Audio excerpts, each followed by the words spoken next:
A quiet night shattered by the sound of an engine. That's how the mystery began.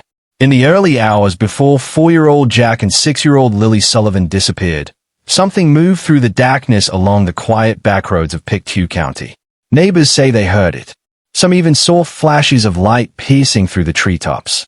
What happened between those hours after midnight and the moment the children were reported missing remains one of the most troubling questions in this ongoing investigation.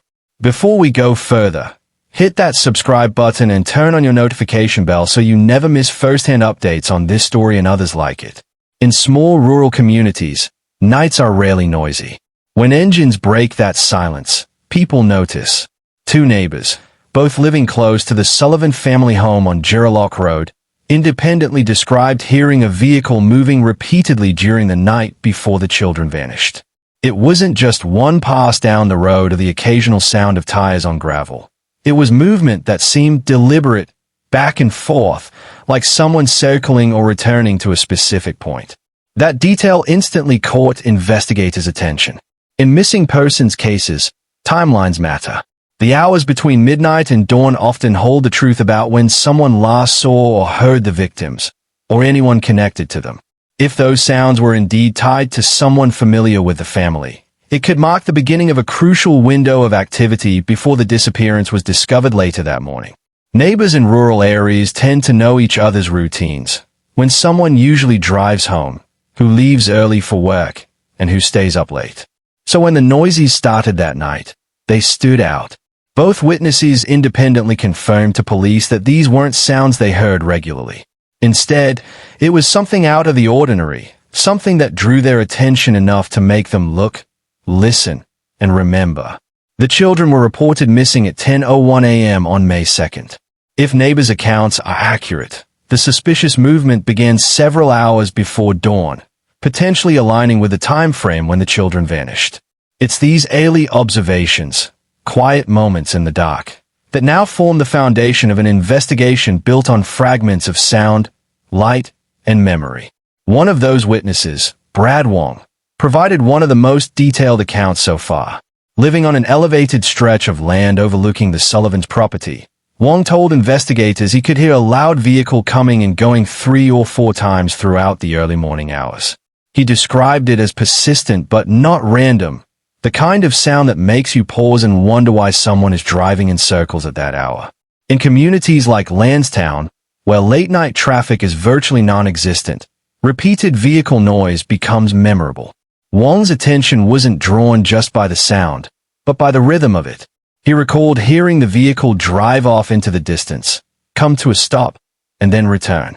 It wasn't speeding, and it wasn't consistent with someone simply passing through. Instead, it had the unmistakable pattern of deliberate movement, leaving, stopping, coming back, and repeating. The sound echoed enough times for him to get out of bed and look. Wong's statement later became one of the most significant early leads, anchoring the possible time window of movement near the property. In cases like this, such witness accounts often guide where and when investigators focus their search, especially in rural areas with limited surveillance coverage. For investigators, his observation isn't just background noise, it's a behavioral clue. Whoever was driving appeared to have reason to stay within earshot, suggesting familiarity with the area or a specific destination nearby. That's why Wong's account carries weight. It places a vehicle close to the Sullivan home at a time when, according to the family, no one should have been out there. Wong's vantage point gave him more than just sound. From where he lives, the land slopes downward toward Gerlock Road, allowing a partial view of what lies below. That elevation meant that even through trees, he could see headlights passing through the night. He told police he saw the light beams several times, each one moving in and out of sight, always around the same direction, the Sullivan property. Investigators view his observation as critical for 2 reasons. First, it provides consistency with his earlier claims about hearing the vehicle multiple times. Second, it adds physical evidence of movement toward or around the Sullivans' home.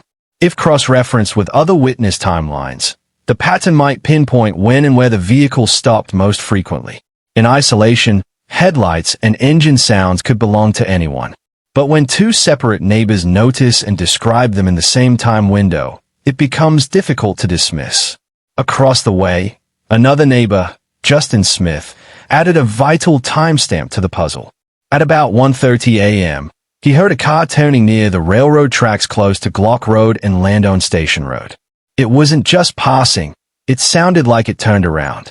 He heard the crunch of gravel, the hum of an engine idling briefly, and then silence. For Smith, that sound lingered in his mind because it wasn't normal for that area.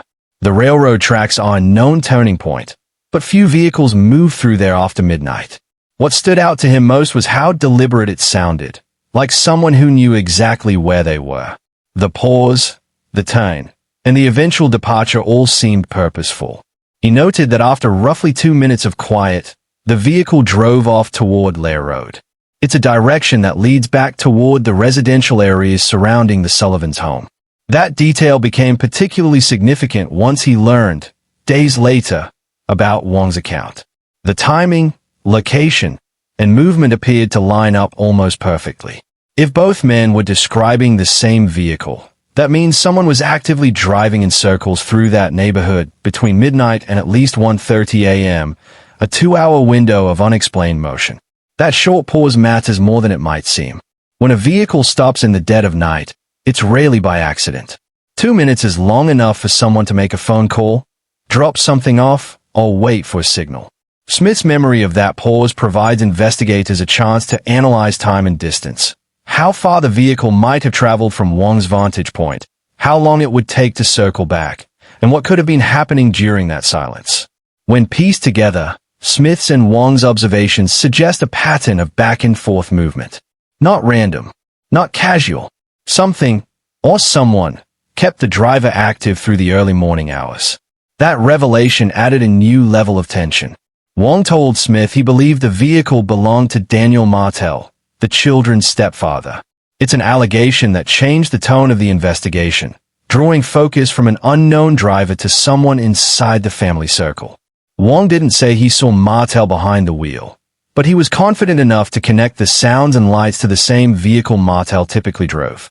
When Smith relayed this to investigators, it became one of the earliest personal links between witness accounts and a potential person of interest.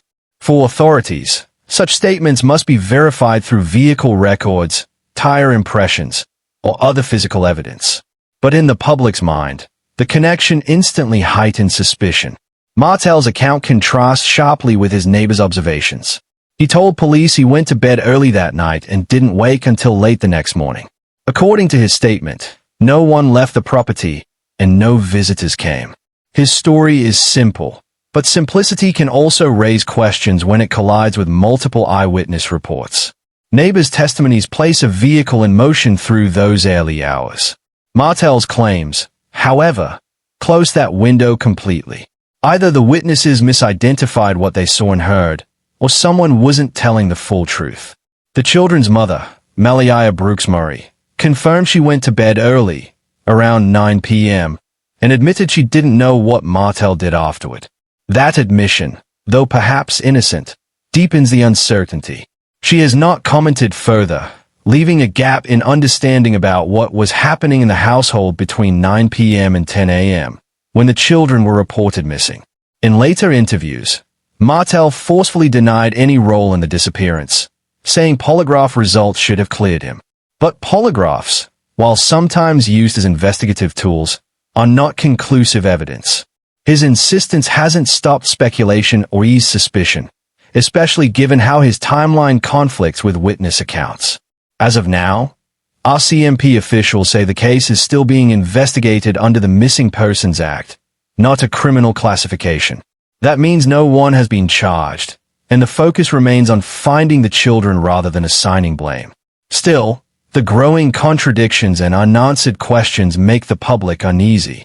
Two witnesses describing the same mysterious vehicle, a stepfather whose story doesn't align, and two young children still missing without a trace. Until Jack and Lily Sullivan are found, the lights seen through those treetops and the silence that followed will continue to haunt this small Canadian community, a reminder of how one strange night can change everything.